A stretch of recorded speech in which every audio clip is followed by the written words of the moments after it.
or you need to check out after the class. So I'll post a note related to it on Piazza.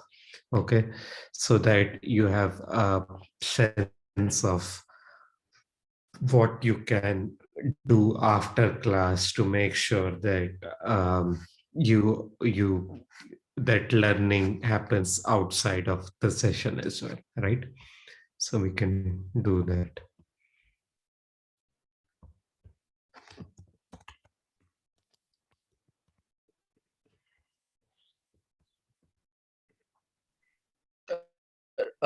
Writing a note or sort of assignment after session would be a better way to progress, I guess. Definitely, yeah.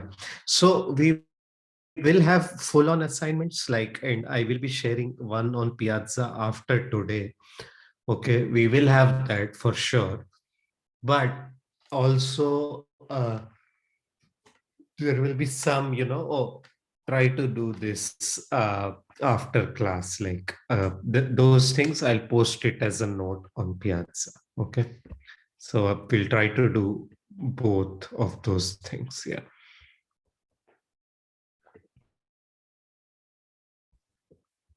Okay. So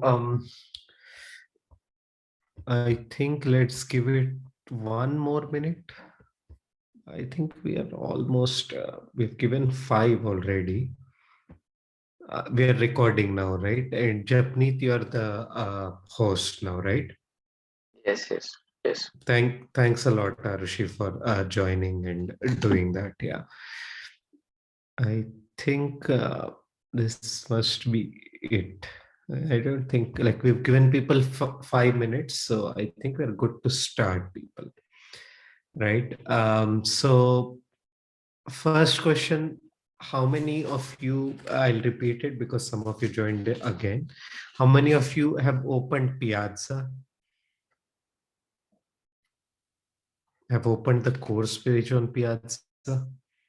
Ashik, you have? Who else? People? Okay, lots of you. Okay, Nitika, I know you have.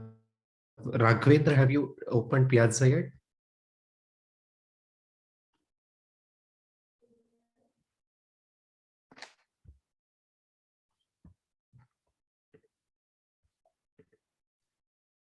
Raghavendra, can you hear me? Okay, I'll ask the others in the meanwhile.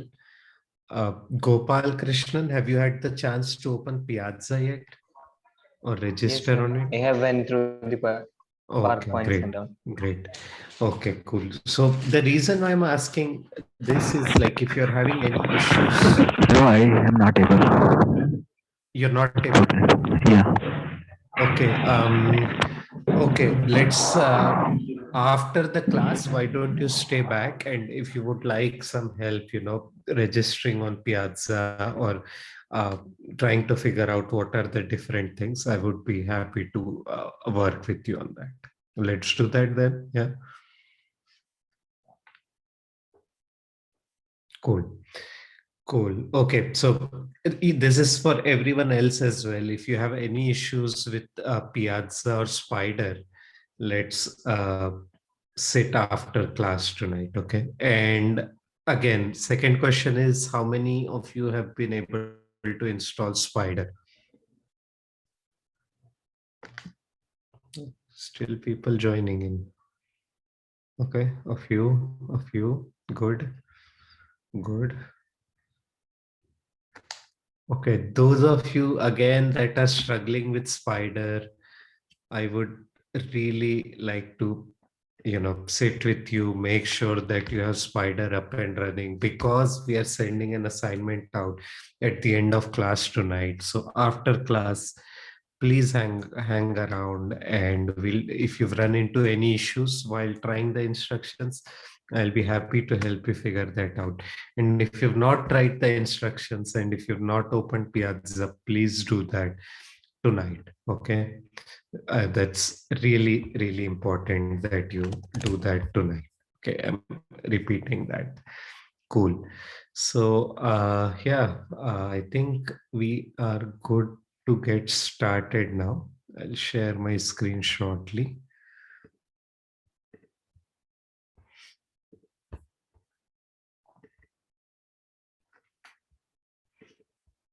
All right, people.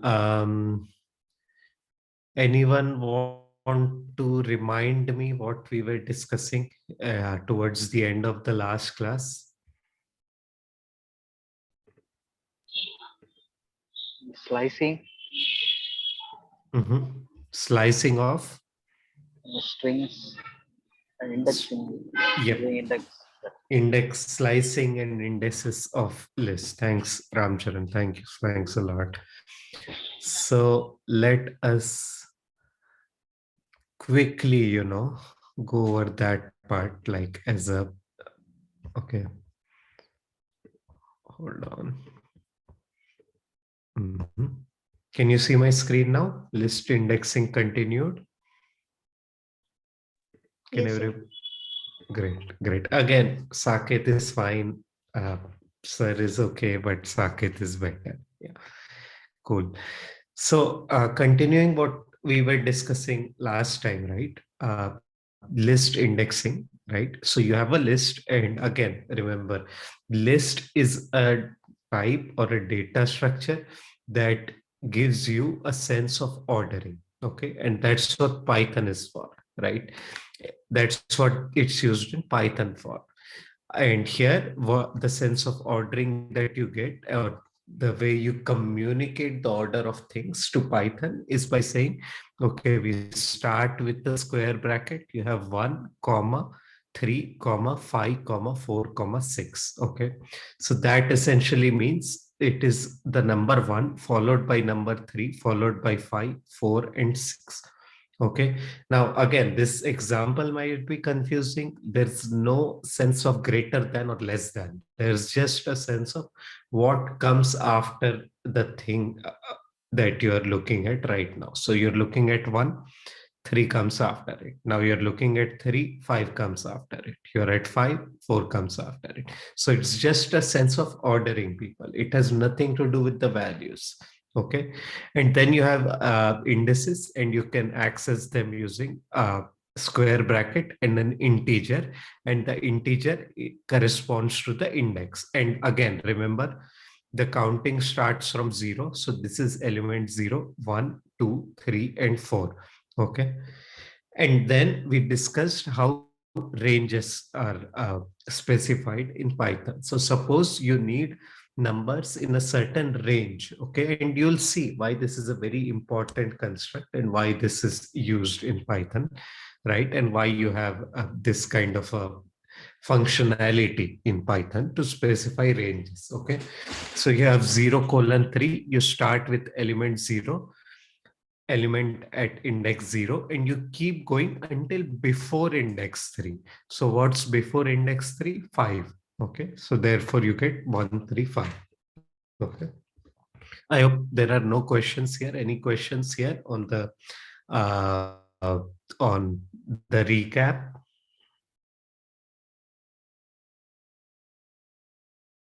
Okay, cool. So now there was one thing which I didn't specify. It was this. Okay. You can also specify indices without giving the first number. Okay. So here you see you go from 0 up to 3, and you can write this very thing as this. Okay. Just using my list :3. So I'll stop sharing my screen for just a second. And I hope like some of you, those of you that have Spider setup, please try this out. And I'm opening my Spider. Yeah. Okay. Try out the second way of specifying ranges in Python on your Spider.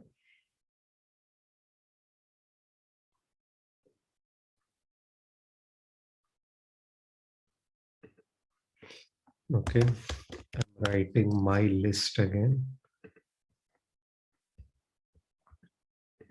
Sharing my screen once again. Here is my screen, right?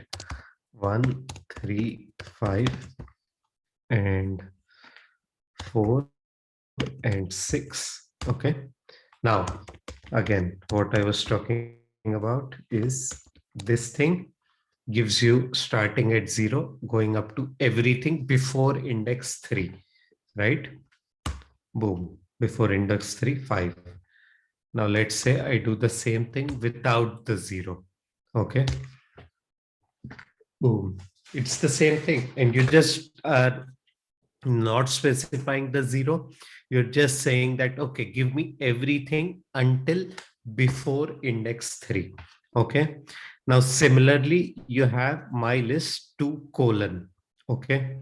So here you have my list 2 colon, which means that start at index 2 and give me everything after index 2. So that's 5, 4, 6.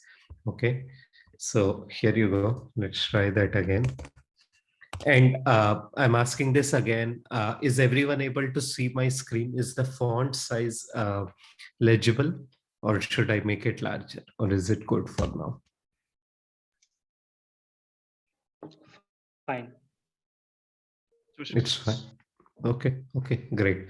So this is 2 to everything in the end. Okay, now a question for everyone here from what we discussed the last time. How do I specify from 2 to everything in the end, but I would like to put a number here?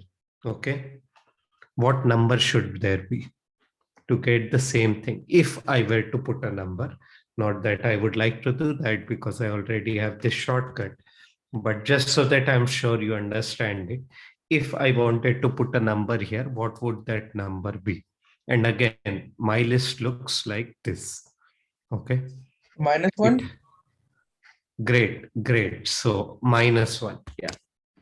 So, and remember, people, I had spoken about what -1 looks like, but this doesn't work. Why does this not work? Any guesses why -1 does not work? 2:5. Repeat that. Sorry. 5. You can use 2:5. That one. 2:5.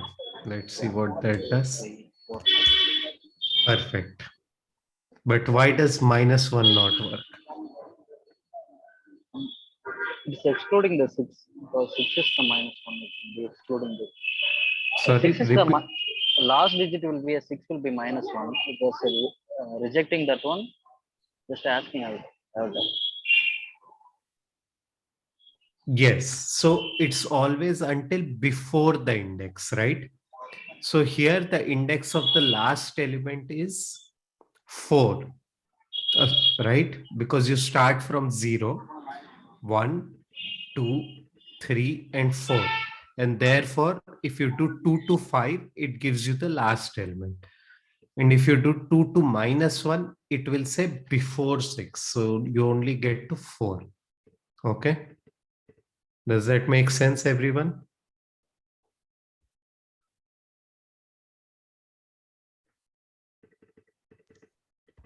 Can you please explain again, Saket? Sure.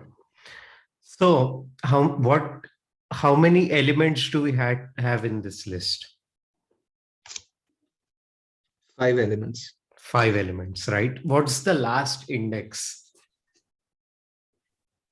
4. 4, right? It is 4, right? Yes. -1 corresponds to the last element, right?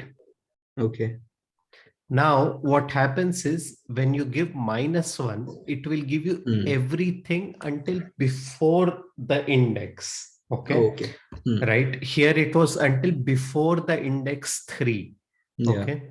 So until before index 3, and 4 is at index 3. Okay. 4 is the 4th element, but it's at index 3, right? Yeah. So it gives you everything before that. So -1 corresponds to element at index 5, which is 6, right? And here you are saying, give me everything until before the last index. Okay. Since there is nothing at 5, what you have technically, if you go into Python and how it is implemented internally, what you have is end of list. Okay. Okay. Okay. And then it would say until before end of list. So that is end of list. Okay. Until 6. Okay. Cool. So that's why you have this difference here. Okay, people. Great. Now, I think this is something we covered, and very quickly, I'll tell you that you can assign. This was in the slides, so if you've not seen in this in the slides, please do that. You can assign elements to indices, okay? And we had very briefly discussed it, and I would request you to try this out on your own, okay? And I'll definitely post it on Piazza after today's class. Yeah. Okay. Now, there's two types of assignment. This we had discussed, and this I would like you to try. Okay. And these two things I would like you to try on your own. And I would like you to tell me what these are in the next session that we have. Okay. And now that we're done with the recap for list, and we'll be going into functions. So today the goal is to cover functions and dictionaries, and if time permits, we'll discuss loops. Okay. So the most important thing that you should take away from today's class is that you can't spell functions without fun. Okay. And this will seem a bit intimidating. This is not a concept that you might have seen if you've been working in Stata or R. You might have not defined functions in the past, but one of the reasons why Python is so useful, so powerful, is that you can so easily define functions and use and reuse these functions. Okay. And it's also fun because of that. Okay. So why create functions at all, right? Oops, we have a chat. Okay, cool. Yeah, sorry for that. We are back now.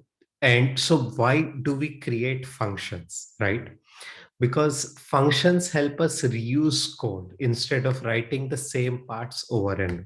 Okay. Now, as you go about writing more and more code, you will see that there will be parts of code which you wish you had just reused. Okay. For example, if you're dealing with data and you want to get the mean of a column, that is some code that you would like to reuse instead of writing the same part over and over, right? So once you've written that once, the part of code to calculate a mean, you would like to reuse it over and over, right? And that's what functions allow you to do. They reduce your workload by letting you write letting you reuse them. Okay. And then they allow our code to be modular. And what I mean by modular is that, again, as soon as you'll do the assignment today, you will see that you'll be writing almost 60 to 100 lines of code. Okay.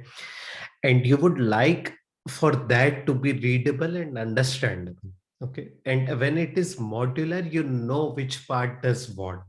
Okay. And this modularity helps you understand your own code better and helps other people who are watching it. In this case, it will be us who will be watching the code you have written, right? Understand it better. Third point, which is related to the second point, is that it increases the readability. It reduces the messiness of your code. Okay. And fourth is that it promotes good problem solving design. Okay. And this is a more subtle point.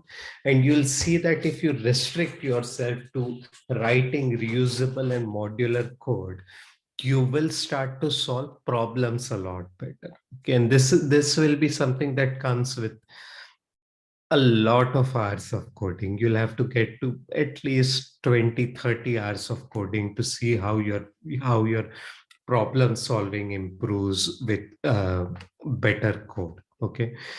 And then finally, it allows you to reason and think about smaller blocks of code at the same time. Okay. And this is related to the modularity and readability of your code once again.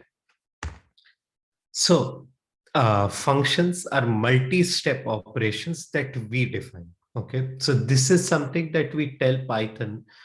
Here is this multi-step thing. Okay. Just I'll go into what this multi-step thing means, but for now, just think of it as a multi-step thing that I want you to remember using this name over here. Okay, it allows us to execute many statements in a sequence. All right. So in this case, these 3 statements. Okay.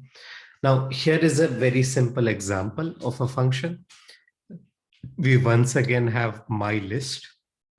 You define a function, you pass my list to the function. And again, if this doesn't make sense, don't worry, I'm coming back to it in a little bit. Okay.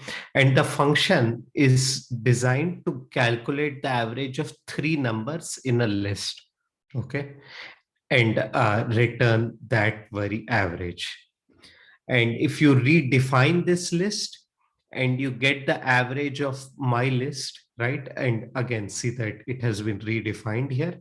It will give you the new average because this has been redefined, right? So let's try this block of code out and let us also go over what's happening in this function as we write this code out. Okay. And again, if you have Spider, please follow along and try to write this code. Okay. And I understand like multiple windows can be a problem. I get that. So just take a quick look. I'll leave it on for a few seconds. Take a quick look and try to rewrite this on your own. Okay. And I'll be writing this again anyways.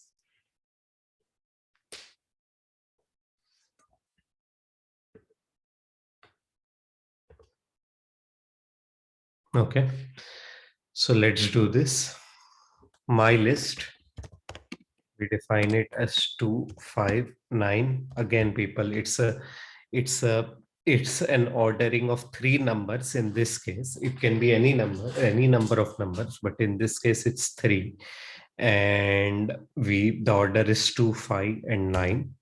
And now we say that we are telling Python define the function average avg3, and we pass it this thing called an argument. Okay, remember this term, the argument, right? Which is here, it's named some list.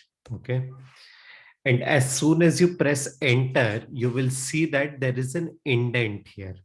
Okay, this indent is important. It tells Python that the function is indented. Okay, it is shifted from the base by this much. Okay, and usually this is it depends on your system, but usually it is the length of 4 spaces or 1 tab. Okay, so Python knows that this kind of an indent means that it is part of the function. All right, now we first take a sum. So again, to calculate a simple average, what do?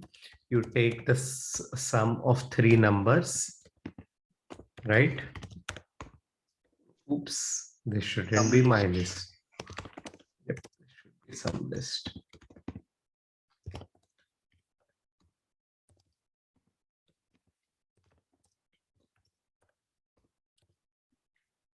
Okay, you take the sum of 3 numbers, looks good. And then you say this, okay. Average is AVG is S by 3. Okay. And again, should we do 3 or 3.0? Let's do 3.0 so that we can make sure that the type of AVG is always float. And this goes back to what we had discussed yesterday, that if you divide any two things and one of them is a float, then the outcome or the result of that division will also be a float. Okay, this was one of the small homeworks that I had given yesterday. What happens when you divide two numbers of two different types? Okay, and now you have this thing here, which is the return statement. So this is something you have seen. You have an assignment with a variable on the left and an expression on the right. You saw this yesterday. I hope you're all comfortable with it, right?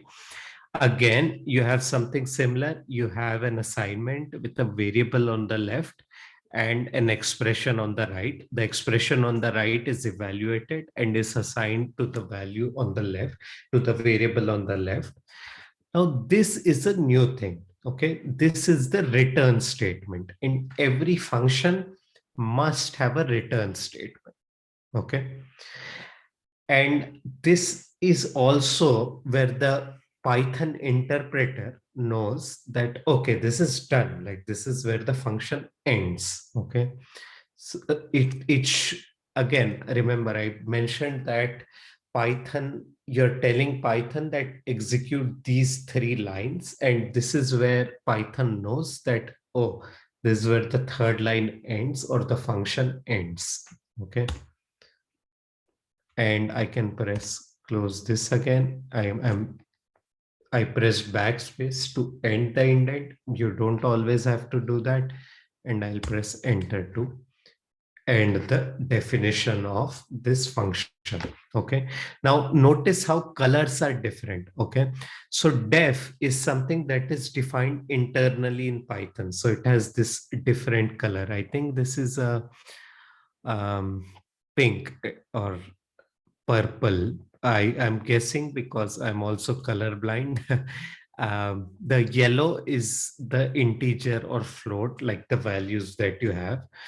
And then AVG3 is in a different color because it is a function name. Okay, so notice 4 different colors here. This is for the keywords that Python understands, which tells it to do something specific. Def is definition. Return is to return, which tells the function to return a value and also that it has ended. AVG and S and sum list, all of these are variables. They are in white, right? Equals is also is an operator and that is in white again. 3.0012259, these are all numbers or values and these are in yellow. Okay, so you'll notice these patterns more and more as you practice it, but please make note of how AVG3 is a completely different color. Now you try this out, right? And Spider will give you some suggestions. Already it knows that there is a function by the name of AVG3 and you need to pass it an argument. Remember that I had called sum list and argument, and you're passing my list as an argument to AVG3. Okay, and this gives you 5.3. So what's happening is you're calculating the sum, dividing it by 3 and returning that value. And when you return that value, that's what you get over here. Okay, so any questions on this? Anything that wasn't clear? Why are we doing this? Any questions on what were the design choices? Like last time, if you remember from the last class, we discussed that you'll see a lot of choices being made for you by people who have designed Python. So any questions on choices made for functions or any questions in general, if something doesn't make sense? Hello, Saket. I have a Yeah. question. Sure. So here you have used some list as an argument, like Mhm. the argument there.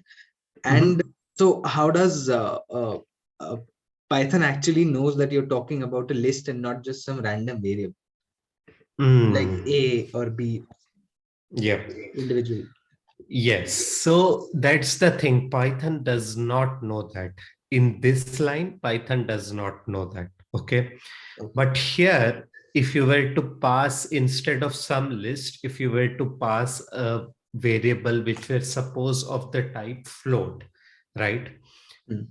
Then you were Python would try to access the element at index 0 for a float, and it would say, oh, float, you cannot access anything at an index for a float because that doesn't make sense, right? And it will throw an error over here. Okay, and we can see that error. So Python does not exactly know. This is me passing a float, right? And this should fail. Okay, so it's not subscriptable. Okay, so this is where it gives an error, right?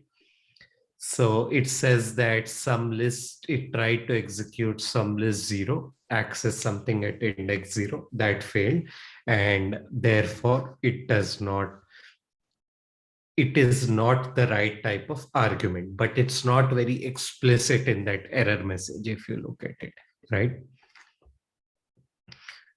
Does that answer your question, Rajat? Yes, it does.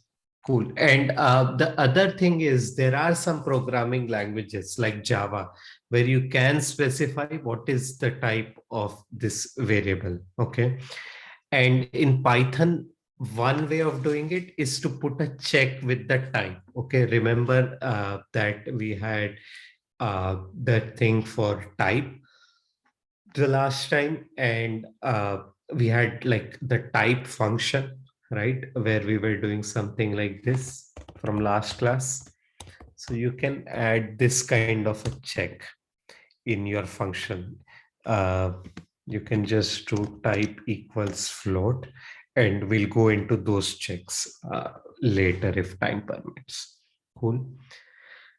Now, any other questions on this definition of the function?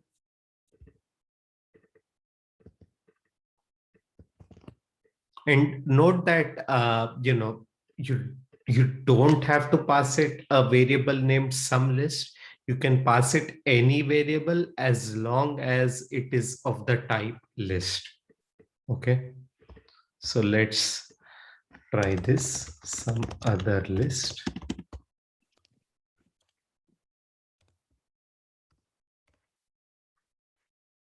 Okay. Hello, sir.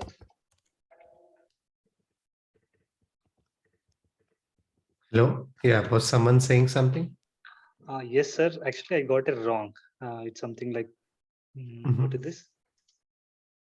Error type. I have given my code in the chat. Just Yeah. check once. Yes. So Suresh, I think the error is again that you need to use square brackets when accessing an element at index 0 for some list. Okay. Yeah. Right.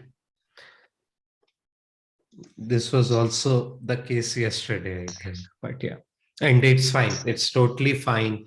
It's a very tricky thing. It is a very tricky thing to slip up on. Or I slip up on a lot of things, as you have seen. So it is totally fine. And thank you for asking that on chat. Yeah. Cool.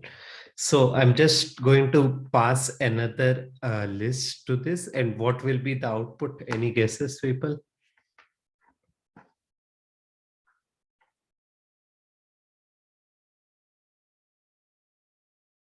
Any guesses? What will be the output here? 3. 2.0.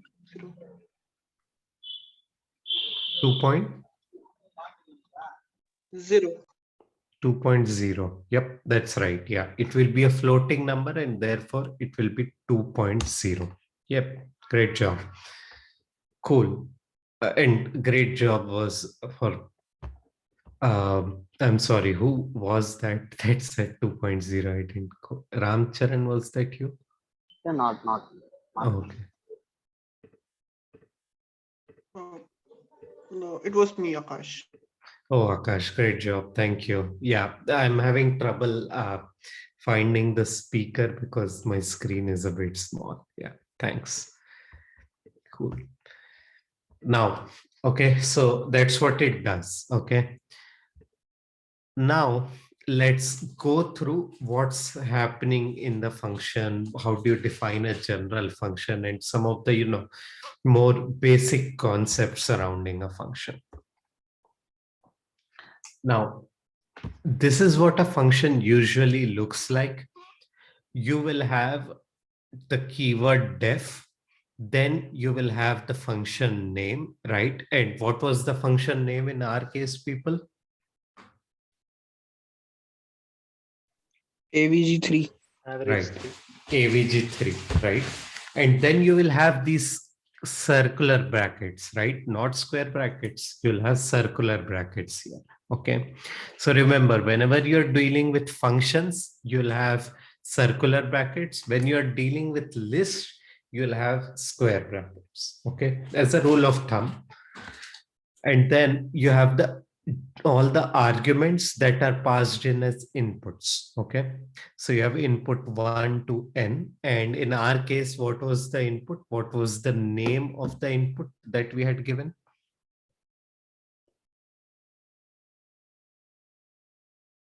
Some list. Exactly, some list. 01. Yeah. And we only had one input, right? And then you have an indent. As I had said, this will be 4 spaces or 1 tab, depending on your system. Right now, it doesn't matter exactly what that indent is, but Python will figure it out. Okay. And then you'll have a bunch of statements and you return a variable that you want to return to and then indent ends. And that tells your Python interpreter that, okay, here is a function. It has this name, it takes this input, it does these things and returns a variable. Okay, that's how Python understands or reads a function. Okay. So a good way to name a function is to use lowercase words. So remember, for variable names, we had said it will be camel case, which means that, like in this case, some other list, some is small, other O is big, list L is big again, right? But in function name, we have your underscore function underscore name. Okay, so use lowercase words like these and give it a descriptive name. Okay, you can have as many inputs as you want. Now, again, a return statement is completely mandatory and you must have it, and you can return multiple variables, right? And this will be one of the homework tasks, how to return multiple variables and also assign multiple variables. So what I mean by that is I'm copying this. You have average val equals this. Okay, so you're assigning a single variable, the value that is the average of this list. Okay, and now if you check this, it will be 2.0. Okay, now the thing is, what if this function were returning 2 variables? Okay, how would you assign that? That will be one of your quick homeworks after today's class. Okay. Now, another question that I'll pose, like as an exercise, right? Let's take some other list, okay, and change this value to 6, okay? What's the value of this variable AVG val? What is the value of that variable right now for Python? 2.0. 2.0, that is one guess. Any other guesses?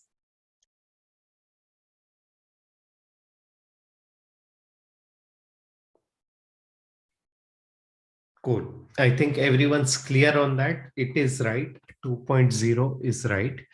It is not 3.0 because average val was assigned before this change was done, right? before this change was done, before the average was computed and assigned. But now suppose, and I'm pressing the up button now, I execute this line once again, right? What's the value of AVG val?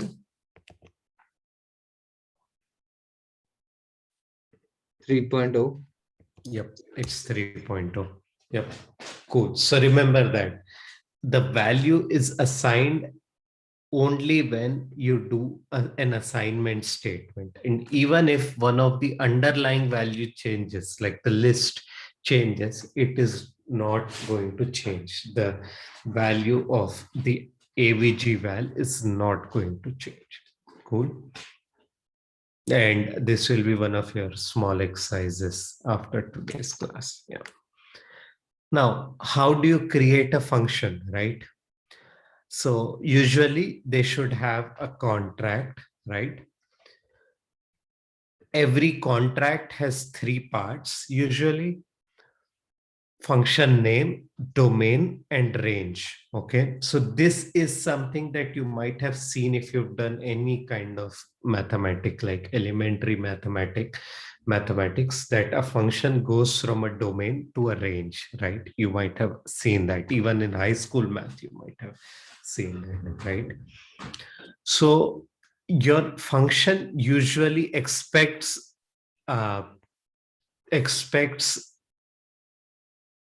your code that calls these functions to conform to these contracts. Okay, and usually what ends up happening is that you will, as you will find eventually in what you do, that you might run into issues like someone had raised earlier, where you have forgotten the contract. Okay, and you input something that is not valid.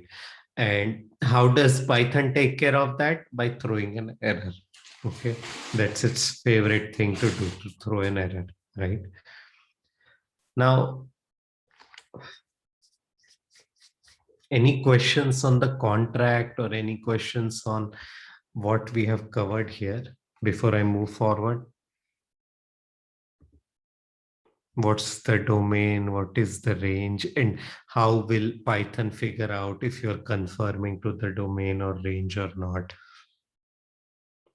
Do people get some sense of what I'm talking about?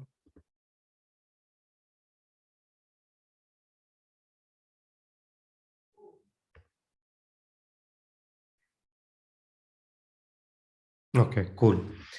Now, what another small exercise that you'll do, and I'll post it on Piazza, is that I want you to write 3 function names with 3 inputs and 3 outputs. Okay.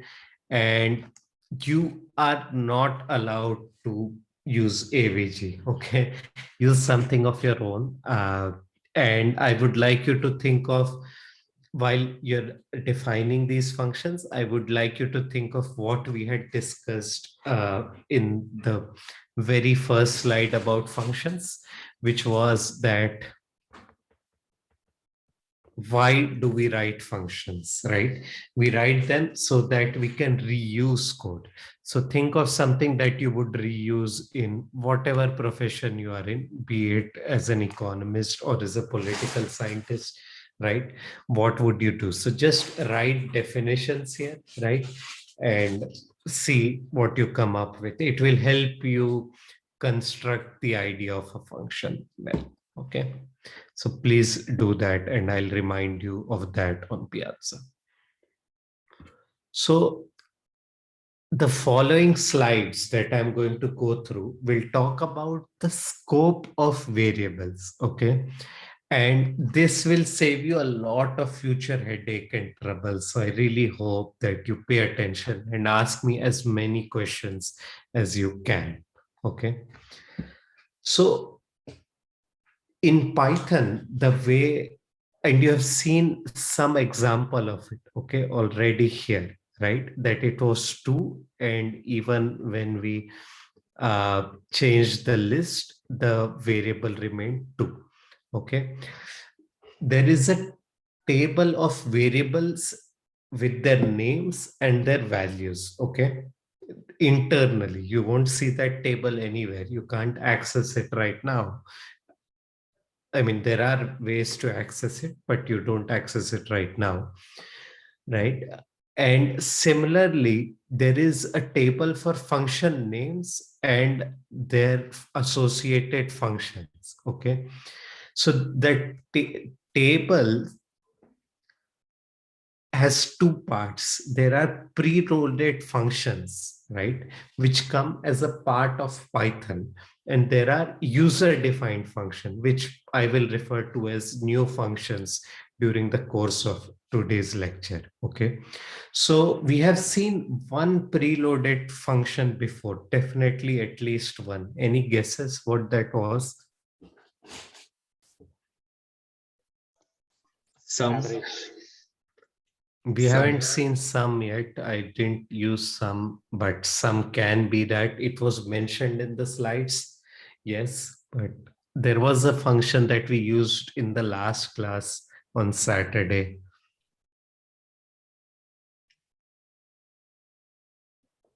There was one. And again, remember that I have been repeating this thing that whenever you have circular brackets, you are calling a function or defining a function, right? So where have you seen circular brackets before in the last class?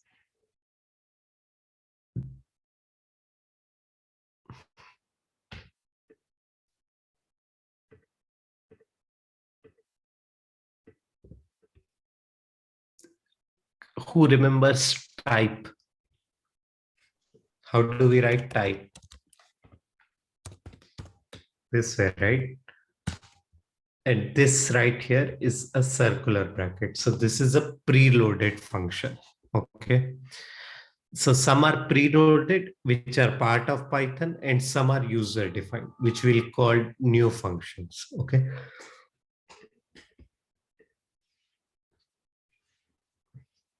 So when a function is used or called or invoked, right, a temporary table is created. Okay. So this table is accessible to Python only in the context of this function. Okay. So this is like a scratch space for this function. Okay. So if you know the idea of a scratch space, when someone asks you to say, uh, asks you to multiply three numbers or multiply two 3-digit numbers, right? So you'll take a scratch pad and you do your thing on it. Similarly, Python creates like a scratch space for this function where it has its own memory table. Okay. So this table disappears when the function returns or terminates or finishes. Okay. And I'll stick to returns, and I'll interchange between called or invoked. Okay, but I'll probably stick to called. Okay, so when the function returns, this table is uh, destroyed. Okay, so why is it important? Like why is it a design choice? Why is it done this way? We'll get into that as we keep going forward. And again, going back to choices, right? You'll understand why computer scientists have made these choices, and maybe you'll try to appreciate them as we go along. Okay. Now going back to this code once again, right?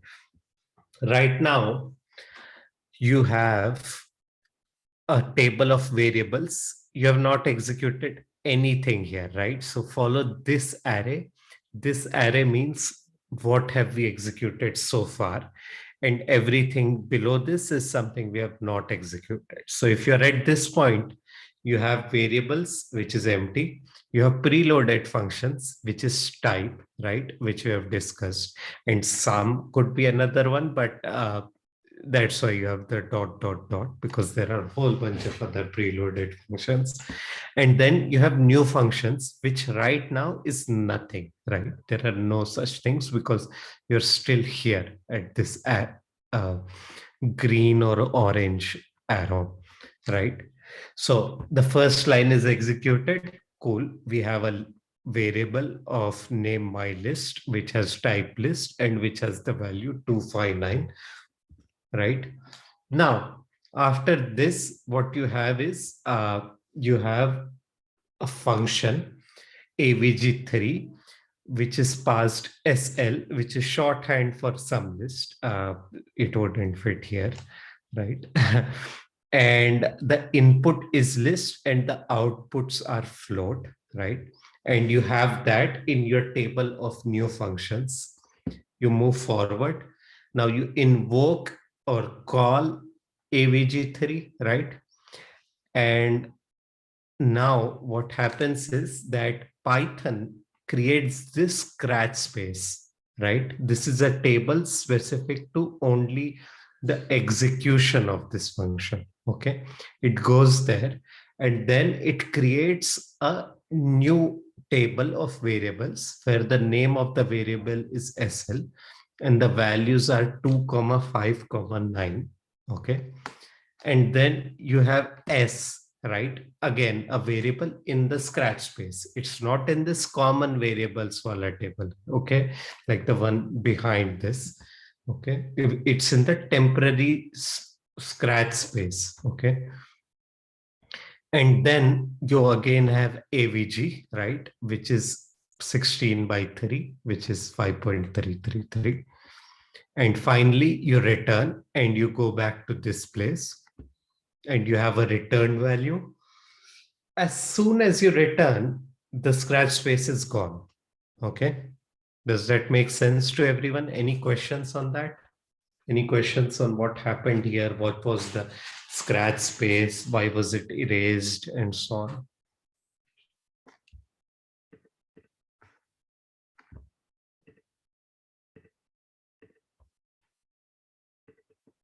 Okay, I'm hoping this makes sense. It's a slightly complicated idea. So if you have any questions, that's fine. If you want to raise them now, that would be great. Others would learn from it.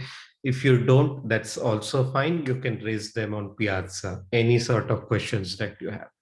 Okay. Now you change the value of my list, right? So this thing is changed from 259 to 123. And you once again invoke or call avg3, okay? And you once again have this temporary scratch space, right? And again, S in this case will be 6, okay? Because what's the sum of the 0th element, the first element, and the second element of the list SL? It is 6, right? And then you divide that by 3.0. So your AVG is now 2.0 and you return this, okay? Finally, you have this, okay? And that covers what happens when you call a function, okay? And notice one more thing. As soon as the value is returned, the scratch space disappears, okay? So if you're here right now and you say, what's the value of SL? It will say variable not defined. Why? Because the invocation of the function or the function call has ended and it has returned, okay? So you reach here and again, the value is 2.0. So any questions on that, people? Any questions on what we have covered today so far? I'll give you a few minutes, right? And think through it. And in fact, I'll just leave this on here. Yeah. Think about it.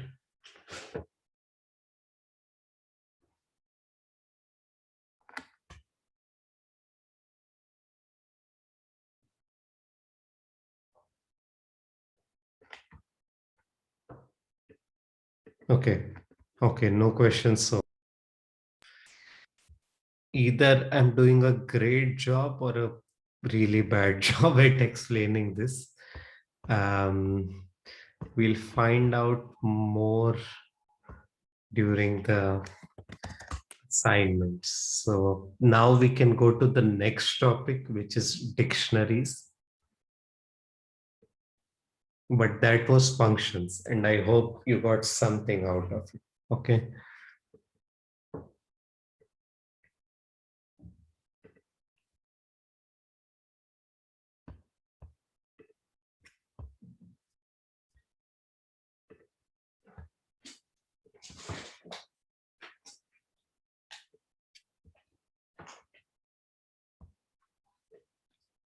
Mhm.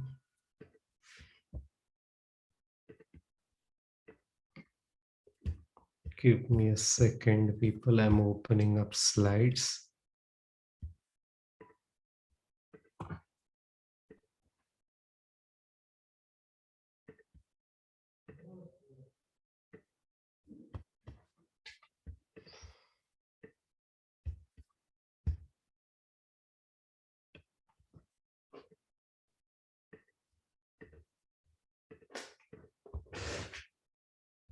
All right. We'll be discussing dictionaries. Okay. So a new data structure, right? So what is one of the data structure which is slightly complicated that we have discussed already? It's list, right? List has a sequence, it has an ordering, right? And that is sort of the function, or let me not say function, that is the idea that list captures, that it has an ordering of things. Okay. Now we will discuss another such data structure. This data structure is called a dictionary. Okay. So what happens in like I will intuit the idea of a dictionary using a common example. So suppose you're given the task of calculating the frequency of words in a document. Okay. So in our case, this is the document. The cat had a hat. The cat sat on the hat. It's a very simple document, but same ideas could scale up to very large documents, right? So here you have the word and the corresponding frequency. Okay. So you would like to keep a record of how many times the word the appears and how many times the word cat appears in this document. And similarly, how many times had a hat sat on appears, right? So here you have 3 for the, and there are 3 thus. One is over here. Second one's here after the full stop. Third one is right before hat, right? And there are two instances of the word cat, right? After the and after the, again on the in the second sentence. Similarly, you can see that cat, had, a hat, and others appear as many number of times as we have noted here, right? So you would like to do that. Why would you like to do that? One good example could be that you want to see, for example, if there are articles by a certain news outlet, what are the words that occur a lot in them, right? And that might tell you the bias that news outlet has, right? What are they talking about a lot, right? And in what light are they talking about? So that's one real world example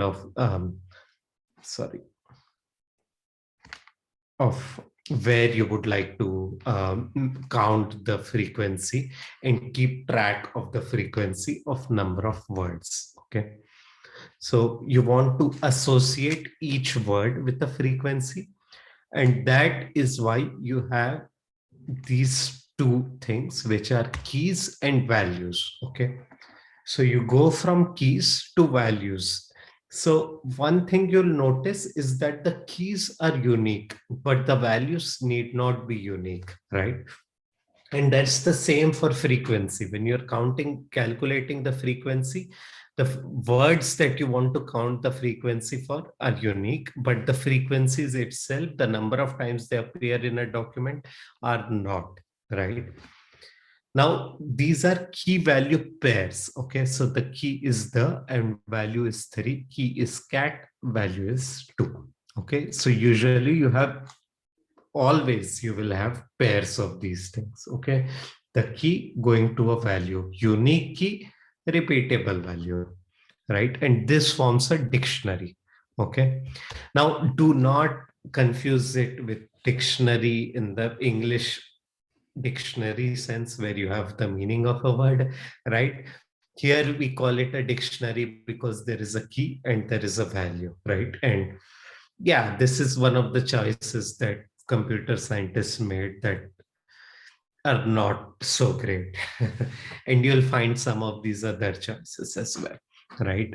In Java, the same thing is called a map. So it maps key from something from key to a value, and that makes more sense to me, right? Now, so keys can be any basic type, values can be any type or data structure. Okay, so now let's cover what is a basic type. Okay, in our case, so we'll go over this. Okay,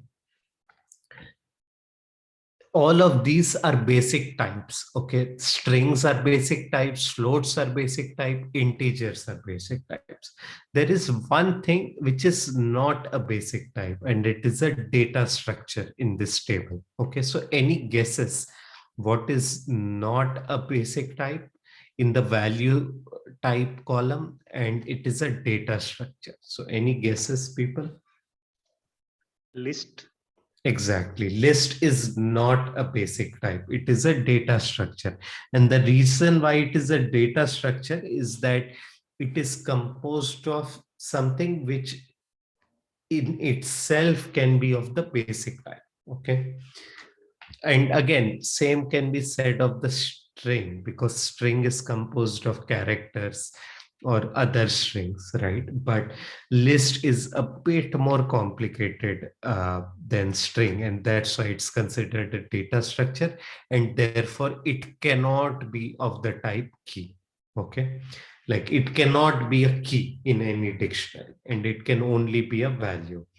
Okay, now quickly, string key and integer value, the example value is 3, right? Similarly, string key and string value, which are whicher, and the example values may be there.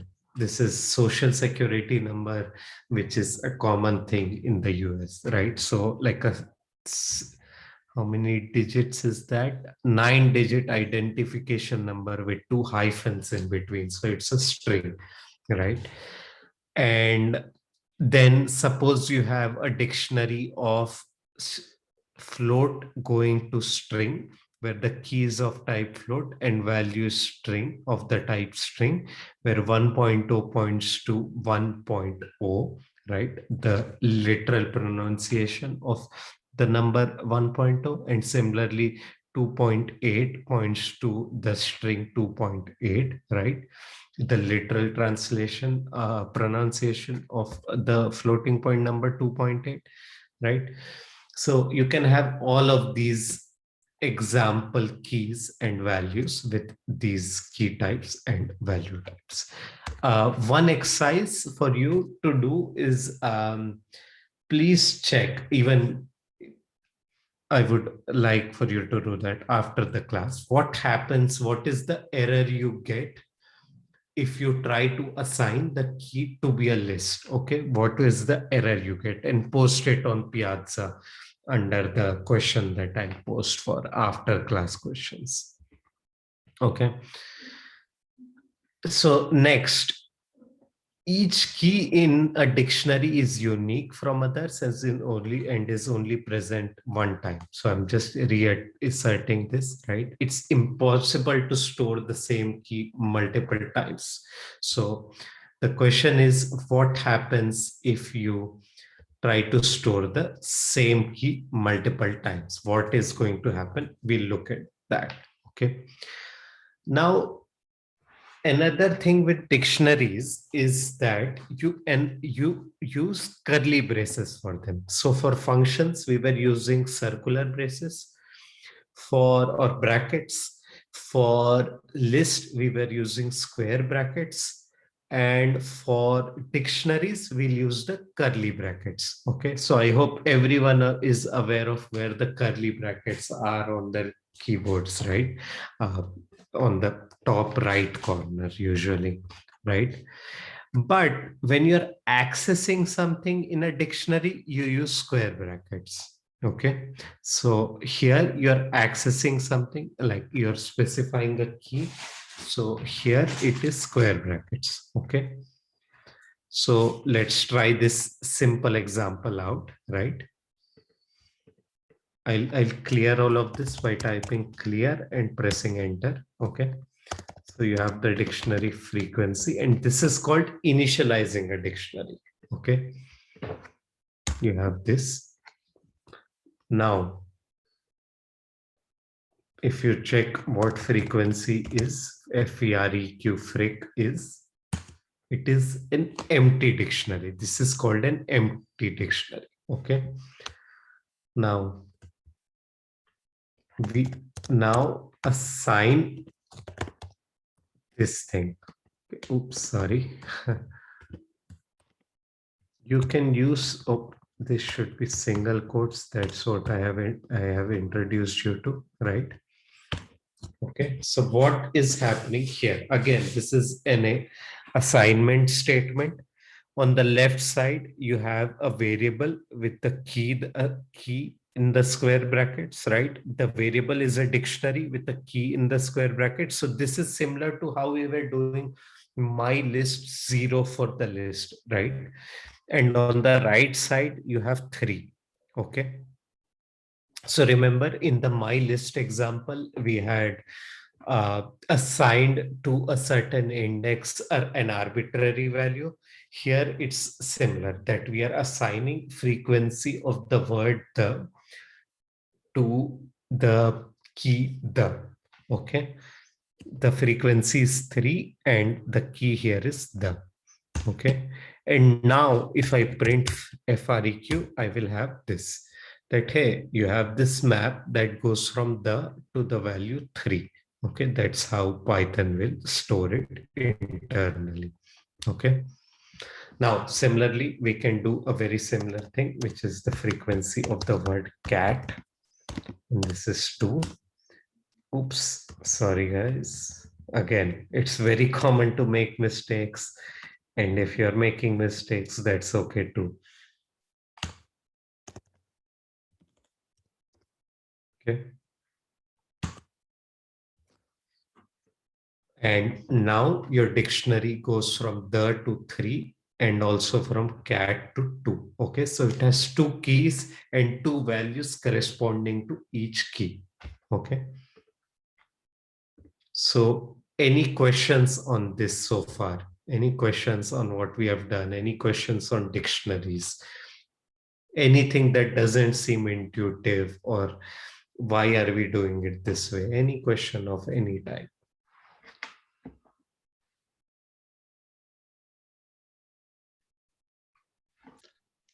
I have a question.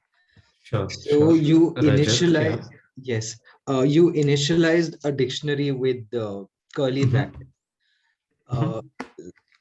You know, when we were defining a function, so we defined the function and then we closed it sort of with the return. So do we close it similarly before we define or create another dictionary? So the way dictionary knows that this is where it begins and this is where it closes is using the brackets. Okay, so remember, in the list data structure, let's check this out, right? How does it know where it has started, where the list started, and where it has ended? Using the square brackets, right? Similarly, for dictionary, it knows that it starts with this opening curly bracket and it ends with the closing curly bracket. Okay, it's not a function, so you don't need a return statement there. It's a data structure. So instead, what do we use to specify where it begins and ends? we use brackets. Okay, it's an inbuilt data structure. Okay, does that answer your question? Yeah. I have another question. Sure. So Yeah. in the same program, we cannot have another dictionary with the same name. We'll have to pick up another name. If Yeah, you'll have to pick up another name. And if you have another dictionary with the same name, then it will simply override. It will overwrite whatever comes. It will overwrite whatever was defined in the past with what is defined right now. So for example, you have FREQ, right? I'm just checking what it is. It is a dictionary that has two values. One is the to 3 and cat to 2. Now, if I want to define a new dictionary by this name, it will define it, but it will override this dictionary with this now. So it's now an empty dictionary. Okay.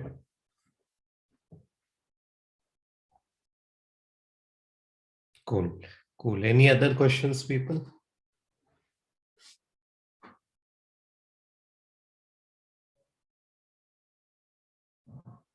Anything at all? No? Oh, I see some things in chat. Sorry. Yep. Japanese has answered some of these things. Yeah. Taha, yes, you need to make sure that you are accessing elements using square brackets, but when you're defining a dictionary, you use curly brackets.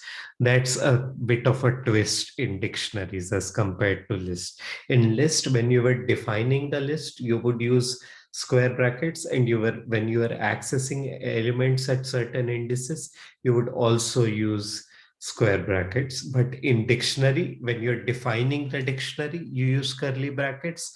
But when you're accessing a certain element or assigning a certain element, a certain value at a key, you use square brackets again. Okay. Now let's move on and let's look at how to define dictionaries in line with multiple values. Okay. So this is how you do it. So you define a dictionary with key the and value 3, and similarly a dictionary with key cat and value 2, right? And you have this dictionary defined this way with two key value pairs, okay? And you can retrieve these values using a key. And when you're retrieving the values, you use the square bracket, okay? Does that make sense, everybody? And I'll not be showing this just to keep moving forward. Okay. Now, similarly, what happens when you assign a value that has already been assigned? Okay. So let's do this really quickly. I'm clearing this again. So I do this. Okay. Let's define it exactly this way. Okay, key the value 3, key cat value 2. We check this just for our own sake, right? And then what I do is I assign FREQ the value, and the key cat to it, I assign the value 7. Okay. So what will happen now if I ask Python what is FREQ, what will happen now? Any guesses?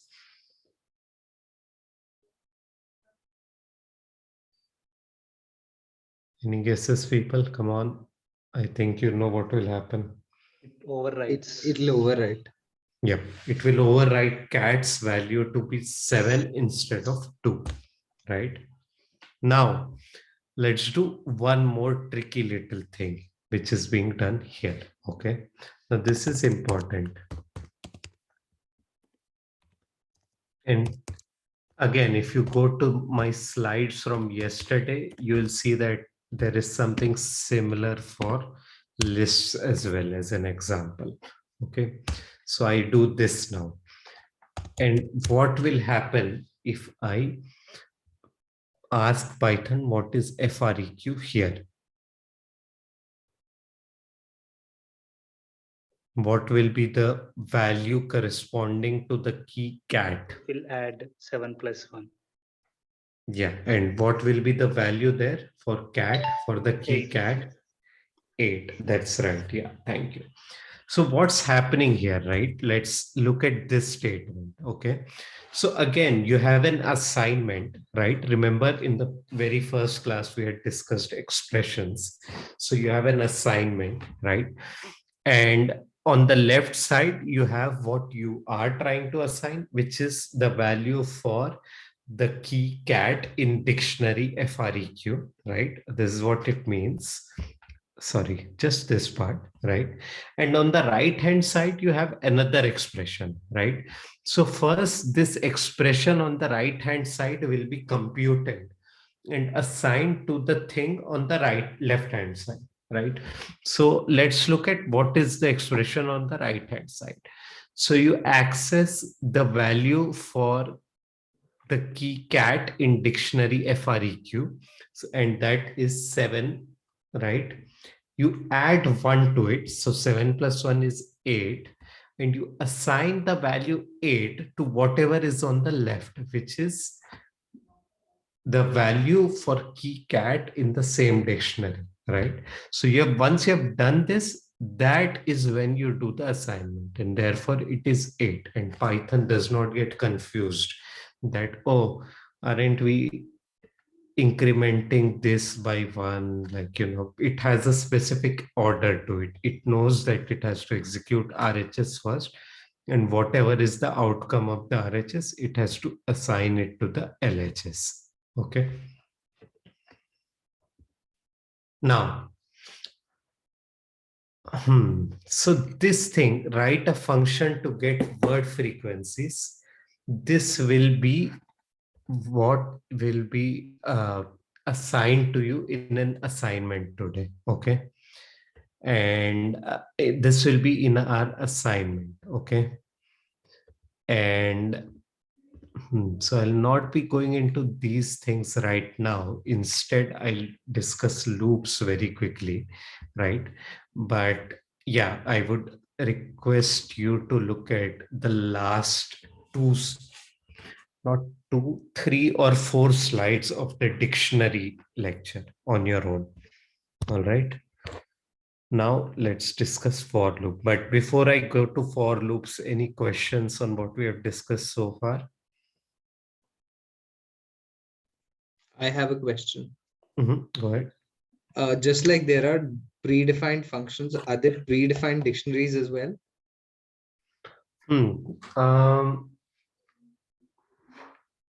There are some dictionaries which are predefined as a part of different modules. Okay. For example, if you this is a bit advanced, but when you get to classes, right, or objects, like what I mean by classes or objects for everyone else is more like uh, if you have very complicated data structures, you would like to name different variables, different things, right? So there you will have a dictionary of variables within a data structure, or the dictionary of functions that you can execute for a given data structure, right? So those are predefined dictionaries, but they don't have a reserved keyword for them. Okay. They don't have a reserved keyword for them.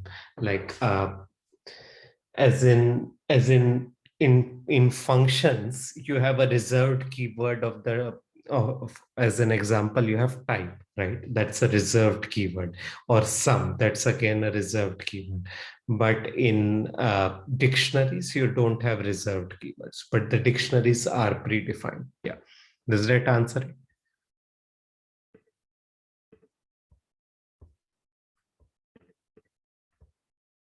Yes. Cool. Great. So let's look at for loops very quickly. We're almost out of time, and after this, I'll try to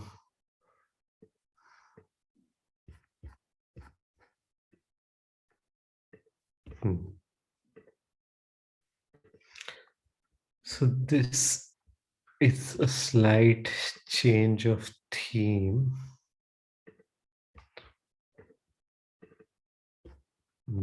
Yep. Everyone can see the for loops slides now? Yes. Great, great. So now imagine that you have this list of name, right? And you want to print each name on a single line. Okay. Now this is Python 2, which is bad, but anyways. So in for the way you can achieve this kind of a thing, right, is by running for loops. Okay. And for loops are of this type, right? You have a collection of items, right? And within you want to do something with each item, right? So in our AVG example, you would like to calculate the average of a list of any arbitrary length.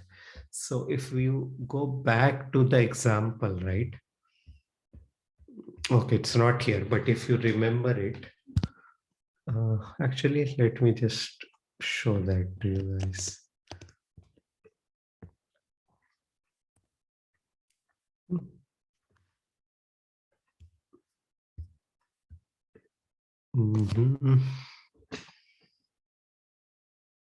Yep, here it is, functions. Okay, so if you go to this example, right?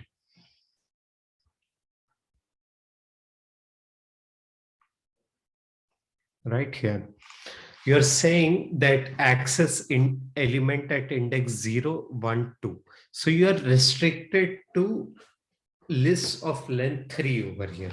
But instead of doing that, what if you wanted to calculate the average for any arbitrary length list, right?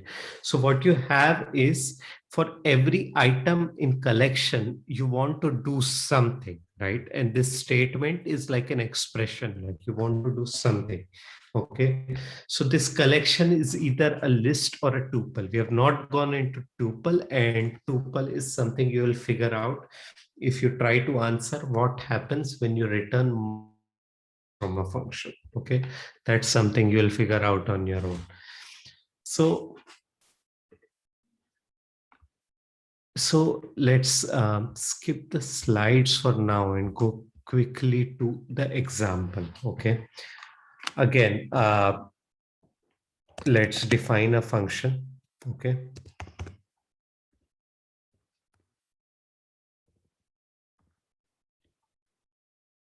for, okay, using for, you have some list.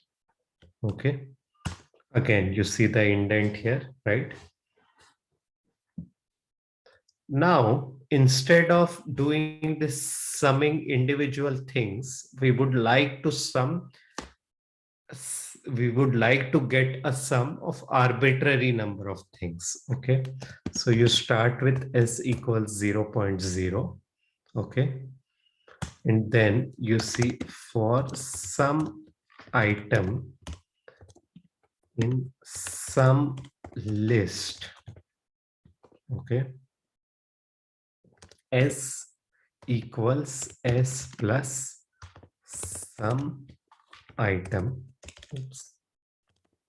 Okay, and again notice that for you again have an indent, right? So whatever you want to do with this item is in under this indented block of statements. Okay, and in our case it's a single statement. Okay, and now you have this. Okay, and finally, now that you have sum of things, you do avg s divided by function length of some list. Okay, and then you do return avg. Okay, and this is where we end our function. Okay, and if you say again my list, okay, and you say avg for my list, you get this. Okay, 2.0 as expected. So what's happening here, people? Let me run it through you by you. You go over every individual element of the list. Okay, so some item will refer to 1, then it will refer to 2, and then it will refer to 3. But in between this switch from referring to 1 to 2 to 3, you execute a certain statement. Okay, and that statement is s equals s plus some item. Okay, so what happens is that initially s is 0.0. Then for the first item, what's the first item here? 1. S is set to 0 plus 1, 1, right? This is again an assignment operation. Then it's set to S equals S plus some item, which is now 2. So S becomes 3. Similarly, S becomes 6. And once the items have been exhausted, Python knows that it has to stop doing this looping thing. Okay. And then you get to this place and then you return the average. Okay. And here is a new thing. This is another inbuilt function which takes in a list and outputs the length of the list. Okay. And another small homework for you, try out this len function for dictionaries. Okay. Then it knows that the list is of length 3 and divides it by 3. Okay, and now let us do this. Okay, and what happens when you do this? 2.5 as expected. Okay, and you can arbitrarily increase the list and decrease the list, and this average for avg for will give you the right answer. Any questions here for loop? What's happening? Anything that's confusing?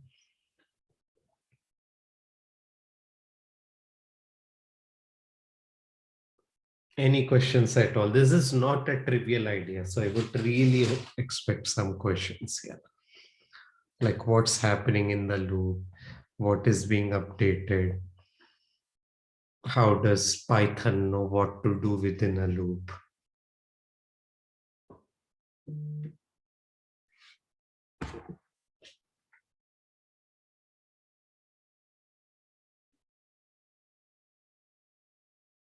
Any questions at all, people?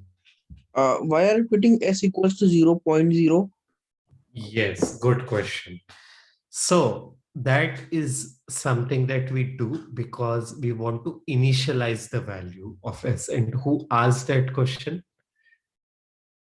Me, Taha. Taha, hi.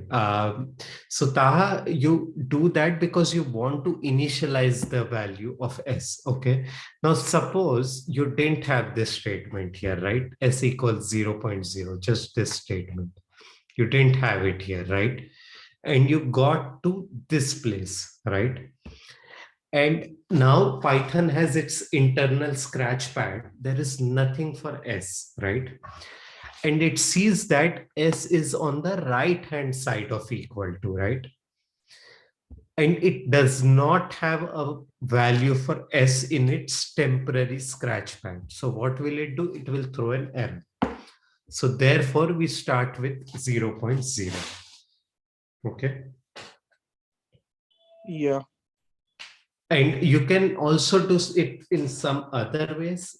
That how do you check, if this is the first element, but this is the simplest, most concise and easiest way in which you can execute this loop. Yeah. I hope that answers it. Any other questions? Anything at all? Saket, I have a question. Mhm. It's more of an observation. Yeah. So like the code that I was typing when you were defining the average for function is so instead of writing SOME, I had mistakenly typed SOEM, but then the rest of the code was same. And then I finished the function with return. But then when I went to edit it back, I wasn't able to edit it. Yes. So what this is that it's a console. Okay. So we will get to this part later. So what you see on the left side is a file, and you can execute a file as well. Okay.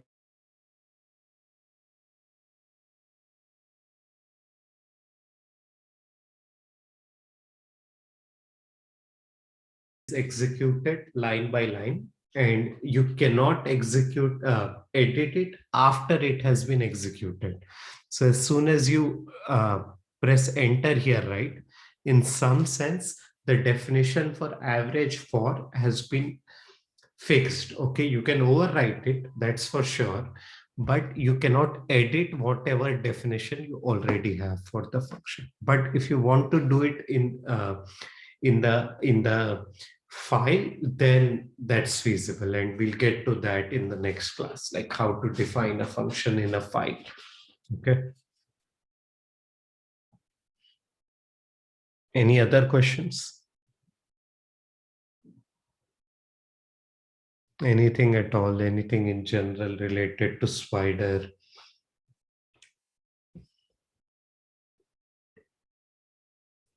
Okay, nothing.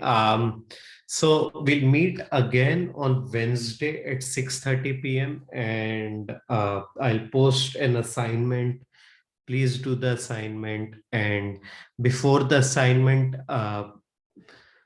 is Prankur here? Yeah, Prankur, I think they need to learn how to execute a file before doing the assignment, right? Or Not do sure, but that's not? fine. Could we go over it very quickly? If you could just like copy Yeah. the function. Yeah. I can do that. I can do that. Yeah. So let me just show you how to do this thing very quickly, people. Okay. I'm going to share my screen. You have this. Okay. You have the same function defined here. Okay. So usually as soon as I click on save, right, it will tell you where to save it. I am going to save it. Let's save it in my home directory. Okay. Choose a better spot wherever you want to, or let's try document. Okay. Give it a meaningful name. Okay. You have this thing. Okay. And then you have my list defined here. And then you do avg for. But here's another twist. Okay, now I'm assigning this. Unless I print it, it won't work here. Okay, so you need to print these things, and this is how you print things. You can do the same thing here. Like you can just say print my list in the console. But in case of the Python file, you need to explicitly print it. Okay, so the file has been saved somewhere, but let me save it after these changes. So if you've done any of this with any files, you'll know this is how it works, saving part at least. And then you click the run file button. Okay, do you see that up here? The play button, look for it on your Spider.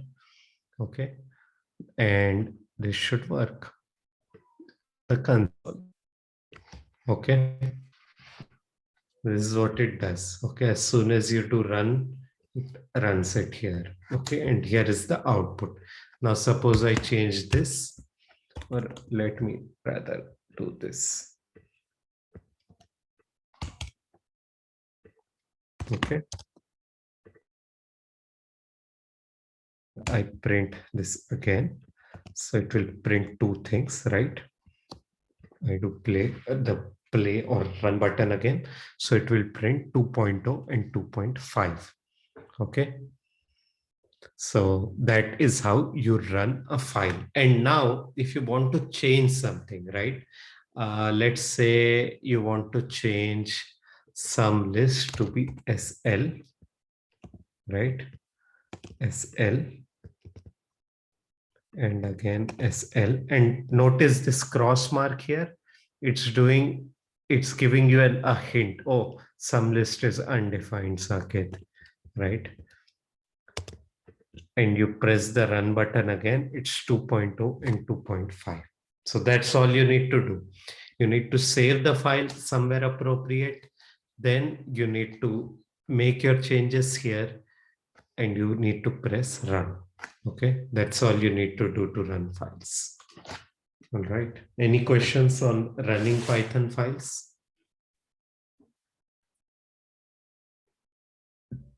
Okay.